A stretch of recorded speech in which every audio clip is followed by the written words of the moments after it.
happy readers, it's Shed Time Stories with me, Issy. Are you ready to share a new story? Well, I have chosen Brave Blondie, A Not So Merry Christmas. If you have this book at home, you can read along with me.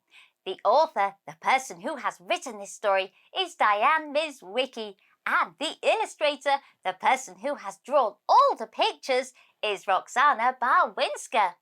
Now, Brave Blondie, the Tooth Fairy, has been assigned the best job ever, and it means going to the North Pole. Shall we read and find out what happens? Blondie stuffed one more bucket into her bag. "You just never know," she muttered to herself. "Better to be prepared." She ran to catch the trolley. "Hi, Blondie," Patrick said. "I have good news for you. You've impressed me so much with your last few missions that I want to offer you a spot on the North Pole route." "What? No way!" Blondie shouted. "Yep," said Patrick. "You've earned it. Your first assignment starts tonight." This is it, Blondie thought. It was every fairy's dream to get on the North Pole route at least once. That night, with her directions in her hand, Blondie hopped on the train. "Good luck on your first day, Blondie," shouted Mooshie. "Can't wait for you to join me tomorrow," Blondie shouted back. Jingles and Jacks were her first North Pole assignments. She followed the fireflies, and finally Blondie spotted the North Pole through the misty sky. The air jingled with bells, twinkling lights, and the sound of Santa's reindeer playing. "Time to get to work," Blondie whispered to herself. Her first stop was Jingle's place in Kringle's Nook. Blondie roamed the winding streets for what seemed like forever. Finally, she spotted Jingle's cottage at the end of Merry Lane. Blondie hooked Jingle's tooth with a candy cane and was off. "Gosh, with all of these sweets around town, I'm going to end up with a cavity myself," Blondie chuckled as she tasted a chewy gumdrop cookie from Mrs. Claus's cookie confectionery. She just had to grab Jax's tooth and head back home. But Jax was nowhere to be found. Where could he be? Blondie thought. She searched and searched and searched. Maybe my fluoride finder could help, she considered. The fluoride finder started to beep as she was buzzing past the sleigh bells stables. A distinct snore rumbled from inside. Is that Jax? Or maybe it's Santa? Blondie puzzled. Blondie peeked in the window, but the barn was so dark she couldn't see a thing. Thankfully, Blondie had her jar of fireflies. She stepped inside and let them out. They swirled and twirled until they hovered over a snoring Jax.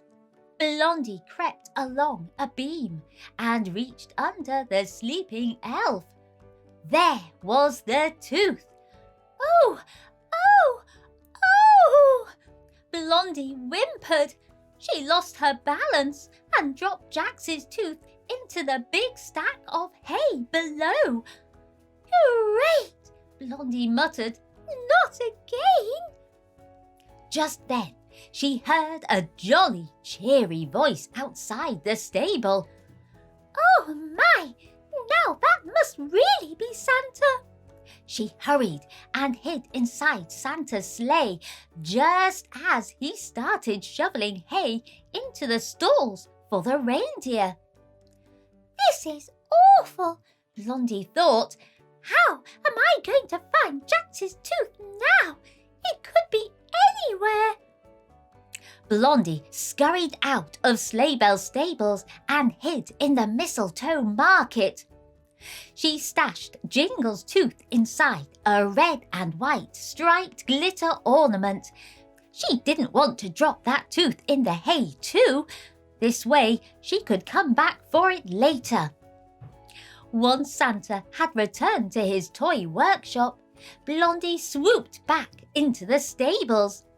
She rummaged through the hay, hoping and praying a reindeer didn't accidentally eat her prize. Stall after stall after stall, still no sight of Jax's tooth, until the very last scoop of hay. Bingo! There it was in the corner of Dash's stall. Blondie snatched it up and put it safely inside her backpack. Oh no, that's the sunrise! Blondie darted away, but then she remembered something. Jingle's tooth!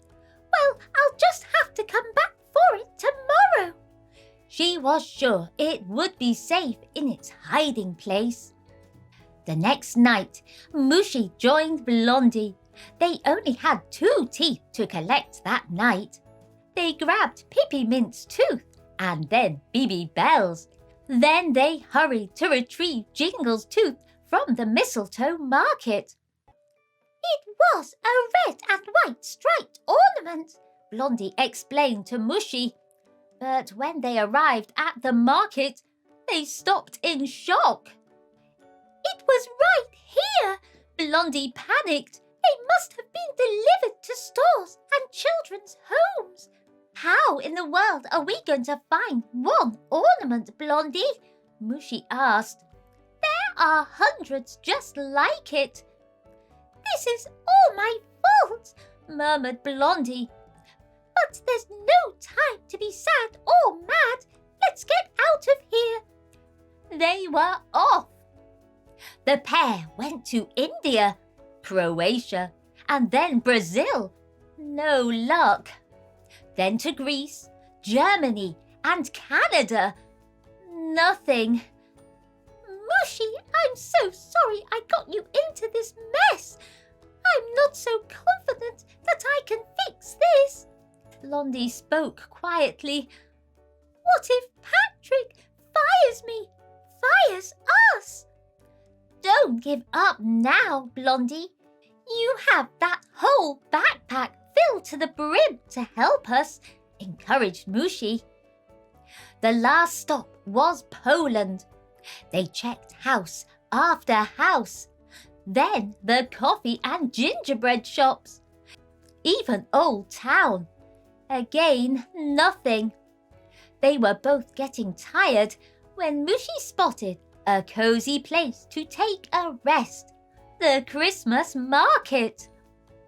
Blondie, do you see what I see? Said Mooshie. In the middle of the square were dozens of trees, sparkling bright red and white. Oh, snap! Muttered Blondie. Soon the market would be full of people ready to celebrate Christmas at the stroke of midnight. Blondie got busy checking ornament after ornament. She climbed each limb. Soon she was covered in sticky pine cones, sap, and pine needles. But Blondie wouldn't give up. Where could Jingle's tooth be? Crack! What was that sound? Said Mooshie. The Raven Ribbon River, shouted Blondie. A moose on the loose? A moose was running across the frozen river, cracking the ice. His antlers were all tangled in a string of lights and ornaments. Blondie threw her lasso to catch him, but missed. She needed something bigger. My fisherman net, said Blondie. Drop. She missed the moose again. Blondie dug deep into her tooth fairy backpack and found her berry bark. moose can't resist berry bark, she said. And just like that, sniff, sniff, wiggle, waggle, crunchy, crunch, munchy, munch, a moose's favourite lunch. The moose ate all of Blondie's berry bark. Time for a nappy shrappy, Blondie whispered. The full-belly moose was out like a light. Blondie couldn't wait a second longer. She had spotted a familiar ornament in the tangle. Please, please, please be here, Blondie muttered.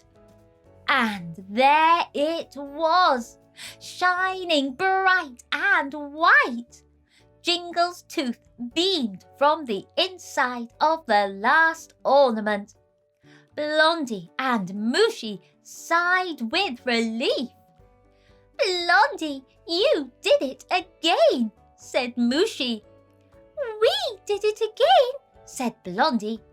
Thank you, Mooshie, for not giving up on me, for believing in me, even when I didn't believe in myself.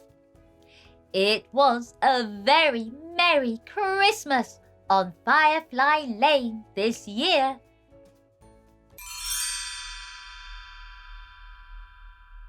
What a dazzling, sparkling Christmas story that was.